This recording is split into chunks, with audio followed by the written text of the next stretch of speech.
या राजकीय बातम्यांनंतर आता बातमी आहे कल्याणमधून। कल्याणमध्ये एक भला मोठं होर्डिंग कोसळलंय। कल्याणच्या सहजानंद चौकामध्ये ही दुर्घटना घडली आहे। दरम्यान या घटनेमध्ये 2 जण जखमी झाल्याची माहिती आहे।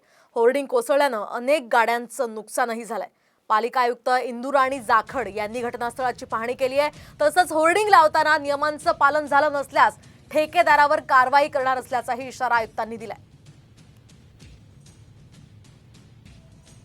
2 मिनिटासाठी गाडी पार्किंग केली आणि आतमध्ये जात असताना जोरात होल्डिंग ह्या गाडीच्या याच्यावर पडलेलं आहे ना। गाडीच्या आतून अजून 4-5 बाईक आतमध्ये गाडीच्या ह्याच्यात अडकलेल्या, होल्डिंगच्या खाली अडकलेले आहे। नशीब माझे असे आहेत की मी गाडी हे करून आतमध्ये घुसतच होतो दवाखान्यात, तरी ही घटना घडलेली आहे। जे कॉन्ट्रॅक्टर आहे त्यांनी योग्य पद्धतीने SOP फॉलो केले नाहीये होर्डिंग वर बॅनर लावताना, त्यामुळे त्यांच्यावर आम्ही योग्य कारवाई करतोय आणि जी नुकसान भरपाई आहे ते पण कॉन्ट्रॅक्टर मार्फत त्यांना दिली गेली पाहिजे आणि त्यांच्यावर FIR सुद्धा करतो, कारण त्यांनी पब्लिक नेग्लिजन्स यामध्ये केलेला प्रथम निदर्शनास येतोय।